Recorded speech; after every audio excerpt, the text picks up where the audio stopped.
बिस्मिल्लाहिर्रहमानिर्रहीम अस्सलाम वालेकुम नाजरीन। बजट जो ही करीब आया, एक तरफ असातिज़ा के गवर्नमेंट सरकारी मुलाजमीन के एहतजाज शुरू हुए, वहीं रियल इस्टेट एजेंट्स भी मैदान में आ गए हैं जिन्हें इसहाक डार की पॉलिसियों से बिल्कुल इख्तलाफ है। वो अपने इख्तलाफ का इजहार कर रहे हैं। हमारे साथ रैका के जनरल सेक्रेटरी आदिल नवाज भट्टी साहब इस वक्त मौजूद हैं। इन्हें इसहाक डार की पॉलिसियों से क्या इख्तलाफ है? ये रियल स्टेट का बिजनेस जो है ये टैक्स क्यों नहीं देना चाहता? हम भट्टी साहब से पूछे। भट्टी साहब ये बताएं कि पूरा पाकिस्तान इस वक्त आप देखते हैं क्राइसिस में है, और ये बजट जो है ये आवाम के लिए, तो पहले ही महंगाई बहुत ज़्यादा थी, अब और भी बढ़ने वाली है।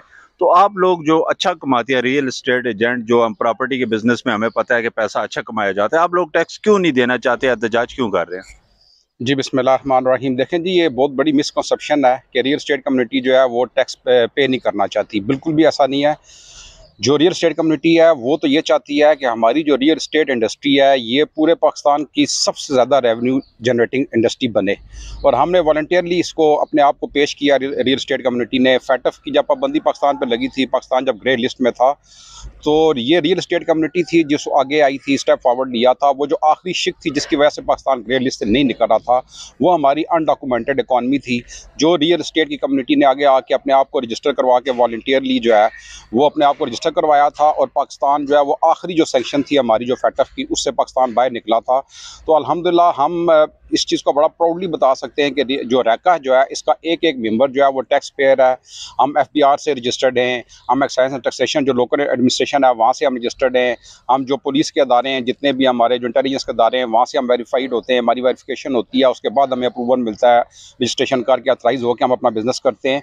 तो ऐसी बात नहीं है कि हम जो है वो अपनी मुल्क की इकॉनमी में कंट्रीब्यूट नहीं करना चाहते। हम कंट्रीब्यूट करना चाहते हैं। हम सिर्फ डिमांड ये कर रहे हैं कि उसके ऊपर जो टैक्स रेट आपने बढ़ाया हुआ है, इस टैक्स रेट को कम किया जाए।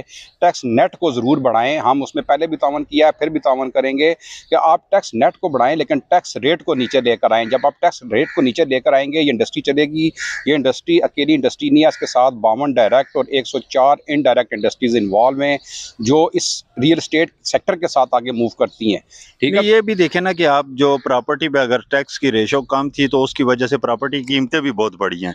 आसमान गरीब आदमी की पहुंच से प्रॉपर्टी की कीमत बाहर निकल गई है। जब टैक्स रेशो आप लोगों को बढ़ा, प्रॉपर्टी की खरीदो फरोख्त थोड़ी कम हुई है, तो प्रॉपर्टी की कीमतें भी तो डाउन हुई हैं।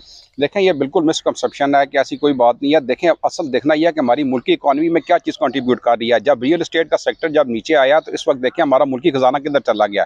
हमारा जो ओवरसीज़ पाकिस्तानी है या जो ऐसा बंदा कि जो कोई प्रोफेशनल नहीं है, उसके पास सरमाया है, तो वो कहाँ पर इन्वेस्ट करेगा? अगर आप चाहते हैं कि इस जो एक इंडस्ट्री जहाँ पर जो ईजी वे है किसी भी घरेलू औरत के लिए, किसी घरेलू आम आदमी, आम इंसान के लिए कि जिसके पास कुछ सरमाया पड़ा, वो कहीं इन्वेस्टमेंट करना चाहता है, तो सबसे सेफ इन्वेस्टमेंट के लिए अपॉर्चुनिटी उसको क्या देंगे? अगर आप अपने मुल्क में उसके लिए माहौल पैदा नहीं करेंगे तो वही होगा जो पिछले चंद सालों से हो रहा है कि मुल्क से सारा सरमाया निकल गया है।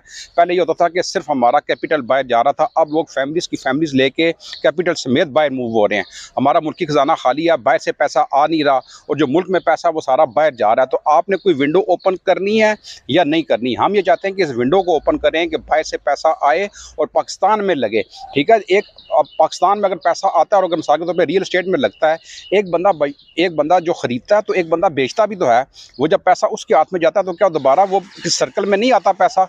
जब उसके पास पैसा आएगा तो वो भी ज़्यादा आगे गाड़ी लेगा, आगे मोबाइल लेगा, आगे कोई अपना बिजनेस शुरू करेगा, कोई अपनी शॉप खोलेगा, कोई अपना कंस्ट्रक्शन करेगा, कुछ करेगा, तो ज़्यादा वो सर्कल रुकता नहीं है। ये एक बहुत बड़ी मिसकंसेप्शन है कि शायद पैसा जो रियल एस्टेट में आके डंप हो जाता है। अच्छा, ये ये जो पैसा फाइलों का जो बिजनेस है, आप फाइल दिन में फरोख्त होती हैं, फाइल खरीदो फरोख्त, वो टैक्स नेट से बाहर होती है, क्या उसे टैक्स नेट में नहीं आना चाहिए? जी बिल्कुल, हम ये तजावीज़ हम पेश कर चुके हैं। हम चाहते हैं कि जो भी बिज़नेस हो वो सारा डॉक्यूमेंटेड हो। ओपन फाइल के जो है वो रियल एस्टेट कम्युनिटी बिल्कुल इसके हक में नहीं है। ये जो हमारे जो डेवलपर्स होते हैं, बड़े बड़े जो बिल्डर्स हैं, ये उनको सूट करती है। रियल एस्टेट कम्युनिटी को ये चीज़ सूट नहीं कर रही है। हमारा बेशुमार हमारे इन्वेस्टर्स का पैसा जो है वो ओपन फाइलों के चक्कर में डूब चुका है। ओपन फाइलों का कोई स्टेटस भी कंफर्म नहीं होता। इसको प्लॉट कहाँ मिलेगा, मिलेगा भी नहीं मिलेगा, कितने अरसे बाद मिलेगा, ठीक है, इसका क्या मुस्तकबिल है। लोग ओपन फाइलें लेके 15-15, 20-20 साल से बैठे हुए हैं, ना उसकी बैलेटिंग हो रही है, ना उसके अगेंस्ट उनको कोई प्लॉट मिल रहा है। तो हम तो बिल्कुल भी इसके हक में नहीं है। हम चाहते हैं कि इस पे गवर्नमेंट सख्त से सख्त कवानीन लेकर तो आए। अब नए ये इस बजट में कितना टैक्स बढ़ाया जा रहा है आप लोगों पे पिछले साल की निस्बत? देखें, अभी तक जो सिम्टम्स मिल रहे हैं, जो मार्केट से जो भी हमारे पास इतलात आ रही हैं, जो वो अच्छी नहीं है। हमें बड़ा नेगेटिव अभी तक इशारे मिल रहे हैं। हम चाहते हैं, इसलिए बार बार प्री बजट सेशन में हम लोगों को हर जगह जाके अपना मौक़िफ़ दे रहे हैं कि प्लीज़ जो है वो विंडो ओपन करें। आगे जो है वो बड़ा जो है यहाँ पे एग्जर्शन है, इकॉनमी बंद हो चुकी है, क्लोज इकॉनमी है, इसको ओपन करने के लिए हमें विंडोज़ ओपन करनी चाहिए, ना कि जो कोई एक आधी खिड़की खुली थी आप उसको भी बंद कर रहे हैं।